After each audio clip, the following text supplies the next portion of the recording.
एक जवान शादीशुदा महिला हूँ। मेरी उम्र करीब 28 साल की है और मेरी करीब 1 साल पहले ही शादी हुई, लेकिन पति विदेश में चला गया, जिसके बाद मैं अपने देवर के नज़दीक आ गई। सर्दी के मौसम में देवर ने पति की कमी को पूरा किया। दरअसल मेरी शादी सुकेश नाम के लड़के के साथ घर वालों ने की थी, लेकिन जवानी के इस वक्त में पति मुझे छोड़कर विदेश चला गया, जिसके बाद मेरे लिए कुछ ज़िंदगी में रस नहीं रहा।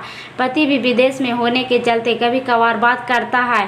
शादी से पहले मुझे विश्वास था कि मैं उससे प्यार करना सीख सकती हूँ, मैंने भी, लेकिन अब वो अभी तक मुझसे प्यार नहीं कर पाया। मैं हमेशा उसके प्यार के लिए तरसती रहती हूँ। मैं जब भी उससे बात करने की कोशिश करती हूँ, वह काम में व्यस्त होने की शिकायत करता है। उसके पास मेरे साथ वक्त बिताने के लिए बिल्कुल भी समय नहीं है। वह मुझ पर ज़्यादा ध्यान नहीं देता। सच कहूँ तो मैंने अपने जीवन में इतना अकेलेपन शादी से पहले कभी महसूस नहीं किया था। सांकेतिक है, हम यूजर्स द्वारा शेयर की गई स्टोरी में उनकी पहचान गुप्त रखते हैं, वही इसी कहानी में असली नामों को भी छिपा दिया गया है। इस्तेमाल किए गए नाम पूरी तरह से नकली है। वह मेरी ज़रूरतों को नहीं समझता था। सुकेश के साथ चीज़ों बेहतर नहीं हो पाने की वजह से मैं अपना सारा समय अपनी सास के साथ बिताने लगी। सौभाग्य से वह एक बहुत ही प्यारी और देखभाल करने वाली महिला है। वह भी मुझसे बात करना पसंद करती है। उनके साथ मेरा समय अच्छे से कट जाता है, लेकिन जब रात आती है तो मुझे भी लगता है कि दूसरी महिलाओं की तरह मैं भी अपने पति के साथ रोमांटिक पल बिताऊं। लेकिन मेरी किस्मत में ऐसा नहीं था। हमारी शादी के 1 साल ही हुआ है। ऐसे में हम कुछ ही बार इंटीमेट हुए हैं। वे भी उसके मूड के हिसाब से मेरी ज़रूरत और चाहतों की उसने कभी परवाह नहीं की थी। मेरी कहानी, मैं 45 साल की हूँ। मेरे 10 साल छोटे लड़के से संबंध है, क्योंकि मेरे पति मेरी ज़रूरतों को नहीं समझते हैं। ऋषभ को देखकर मुझे अजीब महसूस हुआ। मैं अपनी शादी में बहुत ही कमज़ोर महसूस कर रही थी कि इस बीच विशाल का छोटा भाई ऋषभ न्यूजीलैंड से अपनी नौकरी छोड़कर भारत वापस आ गया।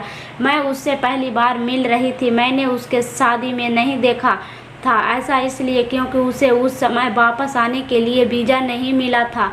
ऐसे में जब वह वापस आया तो मैं उसे देखकर पूरी तरह दंग रह गई। ऐसा इसलिए क्योंकि ऋषभ देखने में बहुत ही हैंडसम, उसके पास न केवल अच्छी खासी हाइट और है, बल्कि उसकी आवाज़ भी बहुत ही अद्भुत है। उसके साथ बातचीत करने के बाद मेरे दिमाग में जो पहला विचार आया वह यह कि वह लड़का कितनी भाग्यशाली होगी जिसे अपनी पत्नी के रूप में ऋषभ मिलेगा। ऐसा इसलिए भी क्योंकि उसका नेचर बहुत ही कमाल था।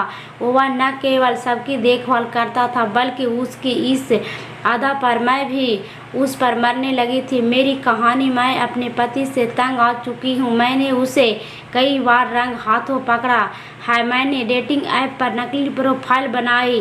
ऋषभ इतना हैंडसम था कि मेरा ध्यान उस पर से हट ही नहीं रहा था। मैं जानती कि मुझे क्या हो रहा है, लेकिन धीरे धीरे मैं उसके प्यार में पड़ गई। यह सब मेरे साथ इसलिए हो रहा था क्योंकि मेरा पति मुझ पर बिल्कुल भी ध्यान नहीं देते थे। मैं ऋषभ के साथ नज़दीकियाँ बढ़ानी शुरू कर दी थी। मैंने उसे हर दिन खाना देना शुरू किया।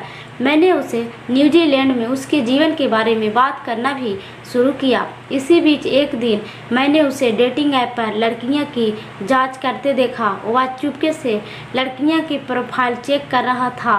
मैं नहीं जानती कि वह मुझे एकदम से क्या हुआ, लेकिन उसी रात मैंने डेटिंग ऐप को डाउनलोड किया जिसका इस्तेमाल ऋषभ ने करता था और अपनी एक नकली प्रोफाइल बनाई। मैंने शुरुआत की और फेस करते हुए अपनी एक बहुत ही सुंदर तस्वीर लगाई। वह मेरा चेहरा न देख सके। यही नहीं, जैसे ही मैंने एक दिलचस्प बायो ऐड किया, वह मुझसे कनेक्ट हो गया। हम दोनों आपस में बातें करने लगे और मैं बहुत सारी बातें करने लगे। वह मुझ पर ज़्यादा ध्यान नहीं देता।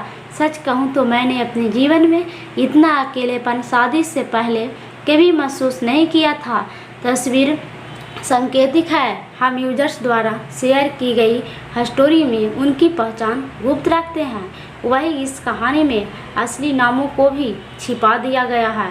इस्तेमाल किए गए नाम पूरी तरह से नकली है। वह मेरी ज़रूरत को नहीं समझता था। सुकेश के साथ चीज़ बेहतर नहीं हो पाने की वजह से मैं अपना सारा सामान अपनी सास के साथ बिताने लगी। सौभाग्य से वह एक बहुत ही प्यारी और देखभाल करने वाली महिला है वह भी मुझसे बात करना पसंद करती है।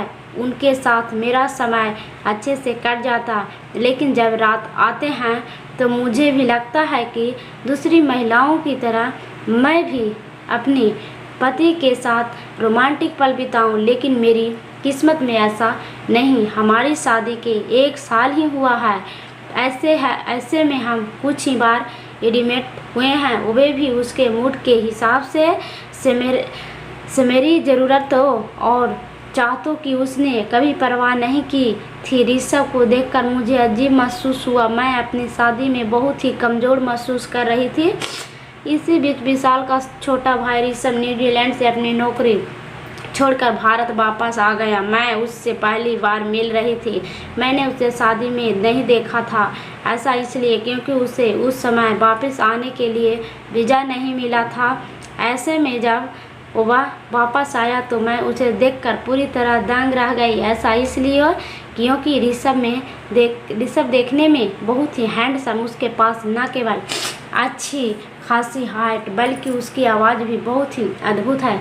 इसके साथ बातचीत करने के बाद मेरे दिमाग में जो पहला विचार आया वह यह कि वह लड़की कितनी भाग्यशाली होगी जिसे अपने पति के रूप में ऋषभ मिलेगा। ऐसा इसलिए भी क्योंकि उसका नेचर बहुत ही कमाल था। वह न केवल सबकी देखभाल करता था बल्कि उसकी इस अदा पर मैं भी उस पर मरने लगी थी। मेरी कहानी, मैं अपने पति से तंग आ चुकी हूँ।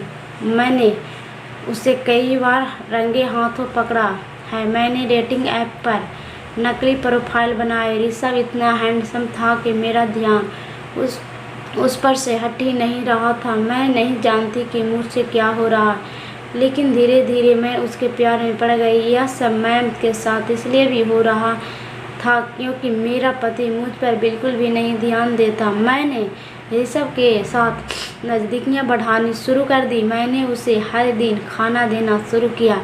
मैंने उसे न्यूजीलैंड में उसके जीवन के बारे में बात करना भी शुरू किया। इसी बीच पर एक दिन मैंने उसे डेटिंग ऐप पर लड़कियां की जांच करते हुए वह चुपके से लड़कियां की प्रोफाइल चेक कर रहा था। मैं नहीं जानती कि मुझे एकदम से क्या हुआ, लेकिन उसी रात मैंने उसी डेटिंग ऐप को डाउनलोड किया जिसका इस्तेमाल ऋषभ करता था और अपनी एक नकली प्रोफाइल बनाई। मैंने शुरुआत की और फेस करते हुए अपनी एक बहुत ही सुंदर तस्वीरें लगाई थी ताकि वह मेरा चेहरा ना देख सके। यही नहीं, जैसे ही मैंने एक दिलचस्प बायो ऐड किया वह मुझे कनेक्ट हो गया। अब हम दोनों आपस में बहुत सारी बातें करने लगे। प्लीज़ दोस्तों, हमारी वीडियो कैसी लगी दोस्तों कमेंट में ज़रूर बताइएगा दोस्तों, और लाइक सब्सक्राइब और दोस्तों के साथ शेयर ज़रूर कीजिएगा दोस्तों। प्लीज़ दोस्तों हमारी वीडियो को लाइक सब्सक्राइब और कमेंट और शेयर ज़रूर कीजिएगा दोस्तों। मैं एक जवान शादीशुदा महिला हूँ। मेरी उम्र करीब 28 साल की है और मेरी करीब 1 साल पहले ही शादी हुई, लेकिन पति विदेश में चला गया, जिसके बाद मैं अपने देवर के नज़दीक आ गई। सर्दी के मौसम में देवर ने पति की कमी को पूरा किया। दरअसल मेरी शादी सुकेश नाम के लड़के के साथ घरवालों ने की थी, लेकिन जवानी के इस वक्त में पति मुझे छोड़कर विदेश चला गया, जिसके बाद मेरे लिए कुछ ज़िंदगी में रस नहीं रहा। पति भी विदेश में होने